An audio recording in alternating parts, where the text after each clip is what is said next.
Thursday morning, February 21st. We are 2/3 done with the month. Maybe more than that. 3/4. Math is hard. Math is hard. Hey everyone, I'm Tim Pham. And I'm Channing Curtis. Let's get you ready for the day ahead. Meteorologist Thomas Patrick is telling us what we can expect weather-wise, because Thomas, driving in this morning, definitely foggy. Absolutely. Let me help you with the math as well. It would be exactly 3/4 done with the month if not for leap day, which adds the extra day, that 29th day. And we actually have a couple leap day birthdays here in the building, but I won't spoil it just yet. For today's forecast, though, fog and rainfall for the inland northwest. Dense fog advisories go until 10 o'clock this morning for most of eastern and central Washington. Add Coeur d'Alene into that advisory area as well. In fact, it's the West Plains of Spokane County and Coeur d'Alene itself that are seeing the worst of the visibilities, but in between those two locations, a little bit of light rain falling. It's actually helping the visibility just because the moisture is being used in a different way, but either we'll see fog or rain showers through the morning hours. The fog departs after this morning, but those rain showers will linger around. It's not a washout type of day, just some light scattered showers possible during the afternoon hours with a high of about 45 degrees.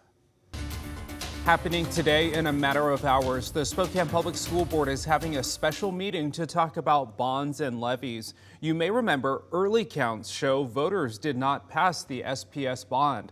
KREM 2's Nicole Hernandez is live at the district office for us this morning. So Nicole, when is this special meeting and what are board members expected to talk about? Good morning. Tim, good morning. So the Spokane Public School Board is meeting this afternoon at 4 o'clock. It's a special meeting right before their regularly scheduled Wednesday night meeting.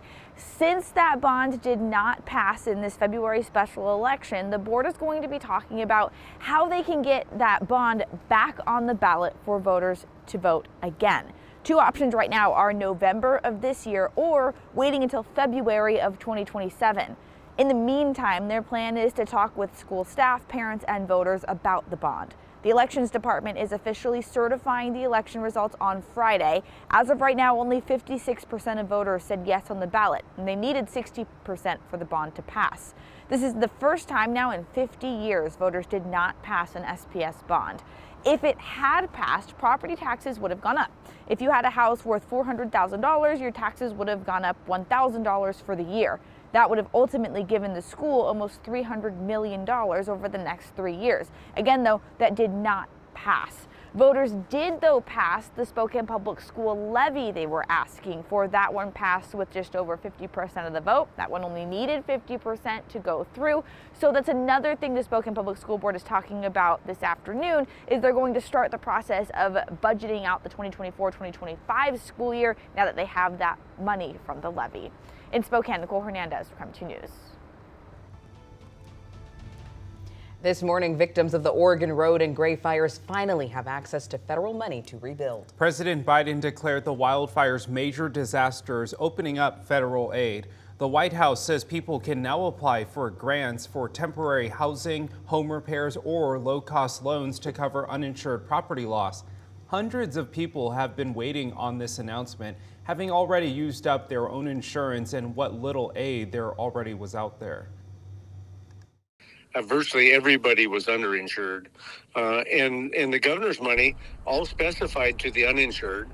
And so there was a whole quadrant of people that had some insurance, but not near enough. They burned it on asbestos testing and mitigation because they were told the governor's money wouldn't help them there. So now they're sitting with a clean spot, but their money's gone. FEMA funding is also available to local, state, tribal governments, and some nonprofits. The funding could also be used to offset costs for hazard mitigation measures statewide. Washington Governor Jay Inslee says the president's decision is welcome news for families who lost their homes in the fire. In a statement, he says, quote, while state and local agencies answered the call to respond to the fires and support recovery, the scale of this disaster exhausted the resources available. Getting assistance from FEMA is no small feat, and it's greatly appreciated. Even with this help, recovery will still be a long process, end quote. He also thanked Senators Patty Murray and Maria Cantwell for their work to get this funding.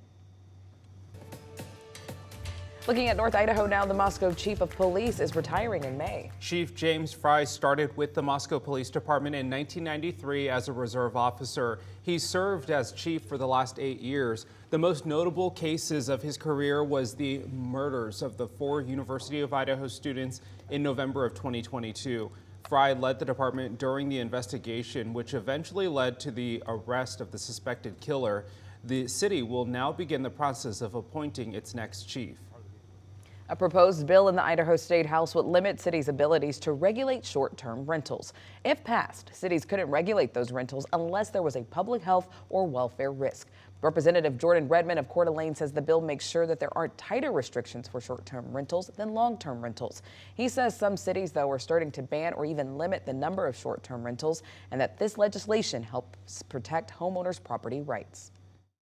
I feel like if you start to restrict what people can do with their property, even though it's zoned correctly, that's probably an overstep by municipalities. Opponents of the bill say that it would make it harder to verify if short-term rentals are up to code.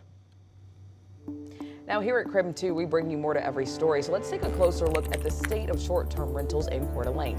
Over the past year, the city cracked down on short-term rentals. Last January, the city said that there were more than 1,000 short-term rentals, and just over 70% of those were illegal. The city hired a data firm to help regulate the rentals. They also raised permit renewals to $180. And now people can be fined $1,000 for operating a short-term rental without a permit.